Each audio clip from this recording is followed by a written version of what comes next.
Alright guys, welcome to another edition of What Your Money Can Buy. In today's video, I'm going to show you what you can buy for $638,000 right at Yonge St because I'll show you what I just purchased my client about 2 months back, a 1-bedroom condo right at Yonge St at 17 Andale, one of the best buildings in the North York condo market. As always with these videos, it's not just about the property tour, it's not just about showing you what I purchased my client and what your money can buy, but it's also telling you what it says about the Toronto and GTA real estate market, which at the time we purchased this unit from my buyer was indicative of a shifting of demand coming to North York from elsewhere and within the Toronto condo market. But we're going to talk about that a lot more later in the video. Before we get into it, hello everyone. If you're new to the channel, my name is Sam, a Toronto real estate agent who actively works within the Toronto and GTA real estate market. On this channel, we do all types of videos, property tours for what I bought and sold, market updates, buyer advice, seller advice, Toronto condo building reviews, area analysis, and so much more. So if you find any of this content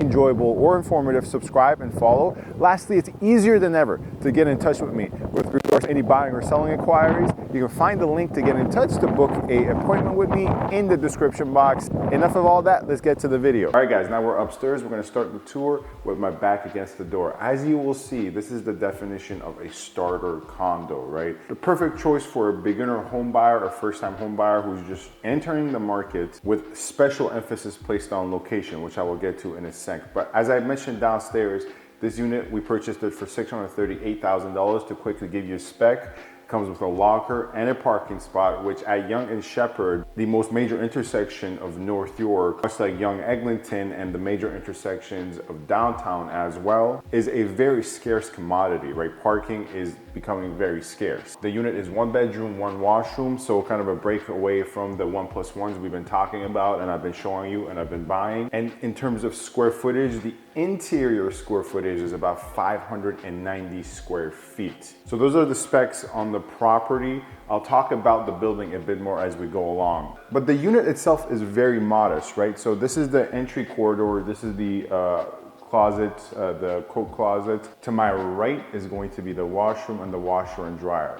But as we move along, you'll see that this is pretty much the kitchen, right? It is not a side kitchen, right? This building is about 10 to 12 years old. So the side kitchens are those where the kitchen is just plastered on the wall, to the side of the wall. This is more of a L kitchen or a 90-degree kitchen where it takes up a corner. It doesn't have a peninsula or island, but by the time I showed this unit to my buyer, there was a table, a dining table here. Now for you guys to get a good understanding of the space here, I did say it's 590 square feet, but physically the understanding of the space, I'm just gonna back up. Cameraman, if you can back up all the way to the other side of the unit so the viewers could get a good understanding of the space here. And although it is pretty standard, it is functional, right? So at the time we were showing it, the television set was on this side, the couches were on this side, and right now the cameraman's back is against the sliding door for the balcony. Now the square footage I provide you does not include the balcony. The balcony is actually a very healthy sized balcony, and we'll talk about the exposure and the area a bit more as well. But besides the bedroom and the washroom, this is pretty much it, right? Once again, definitionally, this is a starter, beginner, entry-level unit. For this buyer of mine, and we're going to transition to talk about the context of this purchase, because as always in these What Your Money Can Buy series, whether it's a penthouse I sold in Mimico, whether it's a detached home I sold in North York, whether it's the 1+1s in downtowns, the studios, the 2 bedrooms, the context is always key. And it's not just a property tour for you guys. I want you guys to know what these sales and transactions say about the Toronto and GTA real estate market at the time they occurred. And particularly with this purchase of mine, along with other purchases that I haven't filmed for you guys, this transaction purchase came along my way. It meant a lot of shifting of demand coming to North York, right? Now, maybe that's a product of people watching my channel. They know how bullish and optimistic I am about North York, but I think it also says something about the state of affairs within the Toronto condo and GTA condo market at the time this purchase was made. For point of reference, we purchased this unit late January, early February. At the time of recording of this video, it's almost April, it's March 31st. So at that time, the market is already picking up very seasonally, right? Nothing out of the ordinary. Once again, market picks up from January to February, February to March, and that's what we have seen. Once again, very, very marginal pickups in nature market-wide.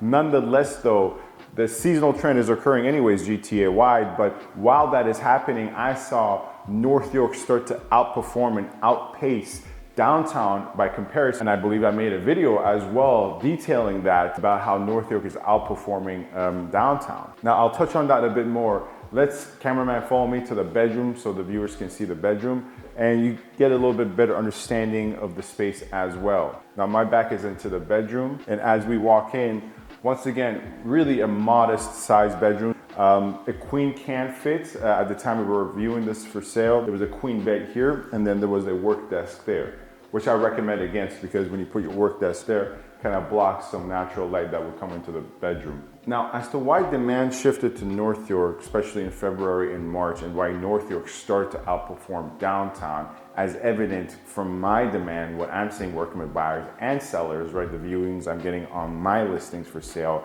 comparing it to across the GTA.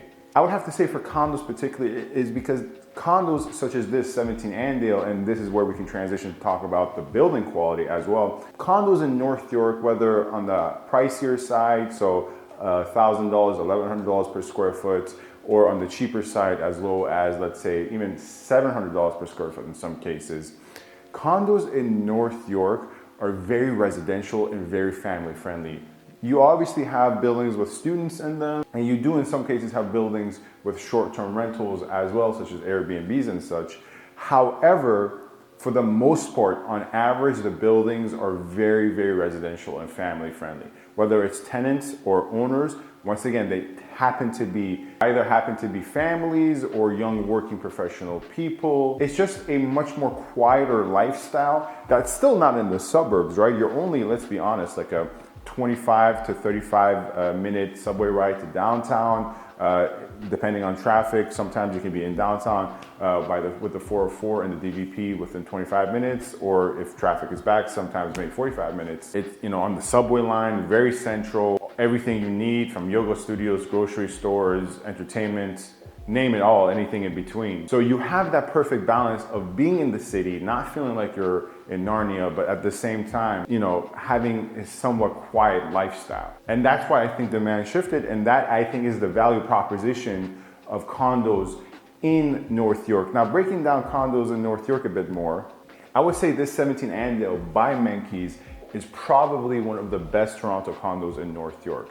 Is it the A+++ tier? No, I think the A++ tier is reserved for another building I've discussed in the past, and I have done these videos for, which is 25 Azure Grade Away by Tridel. But it is just below the A+++ tier. It's like an A+ building in my opinion. Not a perfect building. I always say the building's really good, and I get people complaining about some stuff in the buildings. There is no such thing as a perfect building. However, there are buildings that are 9s out of 10s. So you're not gonna have many issues at all, and this is one of those buildings. Now, as we talk about the area, the adjacent buildings, surrounding buildings, let's go on the balcony for a second, show you the balcony, and you can see a view and really have a better understanding how it's positioned around the Yonge and Shepherd intersection. So now we're on the balcony, right? Now, Andale, this street, is a street that's very close to the Yonge and Shepherd intersection, and it's an offshoot, kind of the side street, that has this building and other buildings. Close to this building is 35 Bills, which is another really good building, I think, in the North York condo market. And then the street eventually becomes very residential. At the time of purchase of this video, as always, when I purchase a condo, I want to know what the surrounding adjacent lots, what's going to happen to them. There's going to be some construction in the coming years of a tower on Glendora that does semi-obstruct the view, but nothing substantially. And that is part and parcel really with buying at any major intersection in 2024. You're going to have so many towers coming at the major intersections, whether you're talking about Toronto East, Scarborough, Toronto West, Etobicoke, downtown, Midtown, North York, even York Region, Richmond Hill, Markham, all those plazas at the major intersection, gas stations, even residential homes, older rental apartments, eventually will be constructed upon. You can't avoid the construction coming. What you can avoid is a exposure that is going to be completely annihilated, right?